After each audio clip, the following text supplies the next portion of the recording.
चीन को भारत ने सिखाया सबक। मंगोलिया में भारत ने किया चीन को सबके सामने नंगा। चीन अब भारत से पंगा लेने से पहले 100 बार जरूर सोचेगा। भारत का नाम लेने से पहले चीन कपाएगा। भारत ने खेला चीन के साथ बड़ा खेल। भारत ने चीन को किया बेइज्जत। तो दोस्तों, चीन दुनिया का सबसे बेकार, कुंठित, कपटी और दोगला देश है। इसकी विस्तारवादी नीति से पूरी दुनिया परिचित है। पहले ये छोटे देशों को कर्ज के जाल में फंसाता है, उन्हें जमकर लोन देता है और न चुका पाने की स्थिति में उनके संसाधनों पर कब्जा जमाना शुरू कर देता है। ऐसे में दोस्तों, वुहान वायरस वाले कांड के बाद चीन पूरी दुनिया में अलग थलग पड़ गया है। वैश्विक स्तर पर तमाम देश चीन को फूटी आंख भी देखना पसंद नहीं करते हैं, लेकिन चीन अभी भी अपनी चालबाजी से बाज आता नहीं दिख रहा है। अपने पड़ोसियों को परेशान करना ड्रैगन की आदतों में शुमार है, लेकिन नेपाल, श्रीलंका, म्यांमार, ताइवान और मंगोलिया जैसे देशों के नाक में दम करने वाला चीन अगर किसी से डरता है तो वो भारत है। चीन का डरना लाजमी भी है, क्योंकि इस पूरे रीजन में भारत ही इकलौता देश है जो हर मोर्चे पर चीन का बैंड बजाते आया है। इसी बीच भारत के केंद्रीय रक्षा मंत्री राजनाथ सिंह के उत्तरी सीमा से सटे राष्ट्र मंगोलिया पहुंचे हैं और वहां के उपराष्ट्रपति उखनांगी खुरलसेखो से मुलाकात की, जिससे चीन को मिर्ची लगी है। तो दोस्तों, आखिर क्या है ये पूरा मामला? आइए आपको डिटेल में जानकारी देते हैं। तो दोस्तों, मंगोलिया पहुंचने वाले पहले विदेश मंत्री बने हैं राजनाथ सिंह। राजनाथ सिंह के मंगोलिया पहुंचने से भारत को चीन के खिलाफ काफ़ी ज़्यादा फायदा हुआ है और इसी से खुश होकर मंगोलियन राष्ट्रपति ने राजनाथ सिंह के सम्मान में एक डिनर का आयोजन भी किया था। और इस दौरे के तहत बातचीत का जो एजेंडा था उसमें 1.2 अरब डॉलर से बनने वाली ऑयल रिफाइनरी सबसे मुख्य मुद्दा था, क्योंकि दोस्तों, ये मंगोलिया की सबसे बड़ी ऑयल रिफाइनरी होगी जो डोर्नोगोवी प्रांत में तैयार होगी।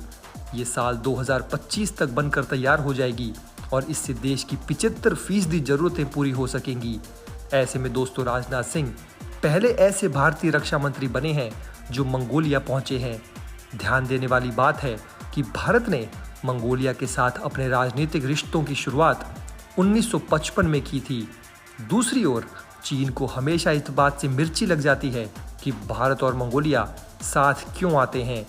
इसी सिलसिले में साल 2016 में चीन की तरफ से तो मंगोलिया को चेतावनी तक दे दी गई थी।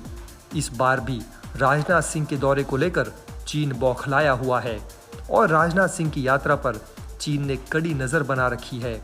ऐसे में दोस्तों, आपको बताते चलें कि मंगोलिया हमेशा से ही भारत को अपना तीसरा और आध्यात्मिक पड़ोसी कहता आया है। इसी विचारधारा के साथ मंगोलिया अपने बाकी दोनों पड़ोसियों चीन और रूस के साथ रिश्तों को संतुलित करता आया है। ऐसे में दोस्तों, आपके मन में भी सवाल उठ रहा होगा, तो फिर आखिर चीन को मंगोलिया से क्या दिक्कत है? तो इसे जानने के लिए इसका इतिहास जानना बहुत ज़रूरी है। आपको बता दें दोस्तों कि साल 1911 में जब किंग राजशाही के पतन के बाद मंगोलिया ने आज़ादी का ऐलान कर दिया था, फिर 1921 आते आते मंगोलिया सोवियत संघ का एक सैटेलाइट राज्य बन गया था।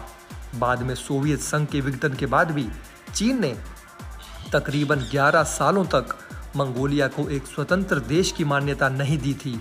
इसके बाद से अब तक चीन का मंगोलिया के साथ इनर मंगोलिया क्षेत्र को लेकर विवाद है और चीन में ये बात भली भांति जानता है कि दुश्मन का दुश्मन दोस्त होता है। और साथ ही साथ मंगोलिया चीन के साथ लगभग 4600 किलोमीटर लंबी सीमा साझा करता है। तभी तो साल 2016 में जब चीन द्वारा उसके वस्तुओं पर टैरिफ लगाए जाने के बाद खराब हुए आर्थिक स्थिति को लेकर मंगोलिया ने भारत से मदद मांगी, तो चीन ने उसे जमकर धमकाया था। चीन ये बात भली भांति जानता है कि जैसे उसने भारत को घेरने के क्रम में स्ट्रिंग ऑफ पर्ल्स नीति को अपनाया, वैसे ही कहीं भारत की मंगोलिया में मौजूदगी उसके ऊपरी सीमा को घेरने की शुरुआत ना हो।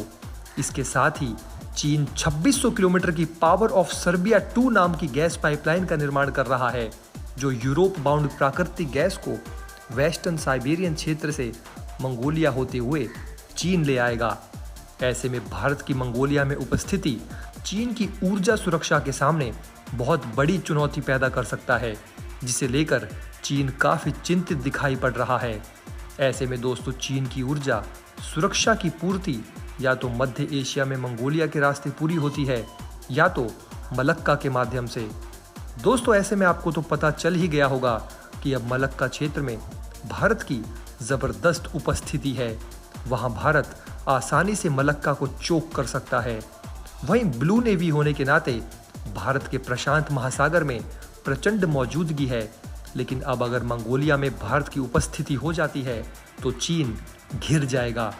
जाहिर सी बात है कि चीन आने वाले समय में इसका पूरा विरोध करेगा।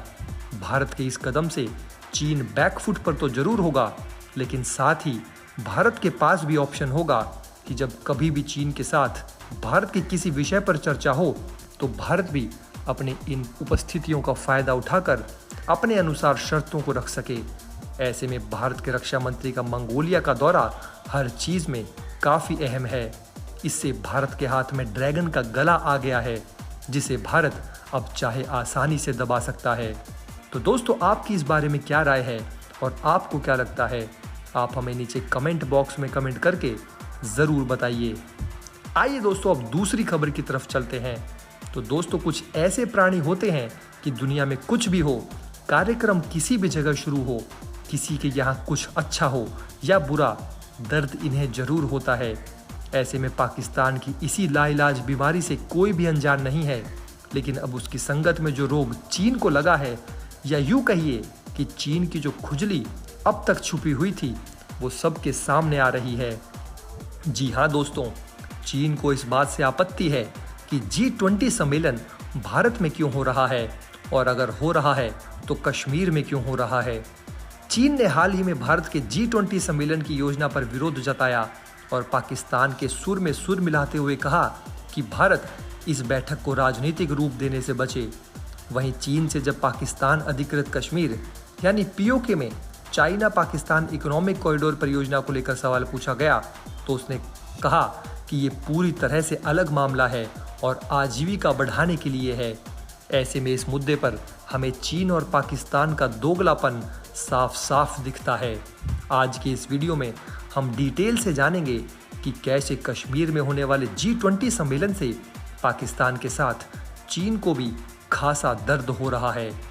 दोस्तों जम्मू और कश्मीर G20 की 2023 बैठकों की मेजबानी करेगा।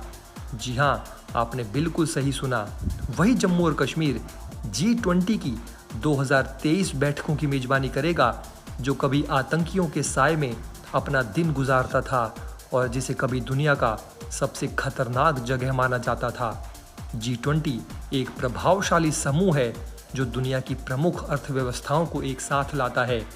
इस आयोजन के लिए केंद्र शासित प्रदेश ने इसके लिए 5 सदस्यीय उच्च स्तरीय कमेटी की स्थापना की है। वहीं संविधान के अनुच्छेद 370 के तहत राज्य के विशेष दर्जे की गारंटी वापस लिए जाने और अगस्त 2019 में इसे 2 केंद्र शासित प्रदेशों में विभाजित करने के बाद जम्मू कश्मीर में आयोजित होने वाला ये पहला बड़ा अंतर्राष्ट्रीय शिखर सम्मेलन होगा। ऐसे में भारत 2023 में G20 बैठकों की मेजबानी करेगा। जम्मू कश्मीर को भारत की मुख्य धारा की राजनीति और राष्ट्रवाद से काटने की चीन और पाकिस्तान की नीयत पूरी तरह से विफल हो गई है। इसका तीसरा मतलब ये है कि पाकिस्तान और चीन के लिए ये एक बहुत ही सख्त कूटनीतिक संदेश है।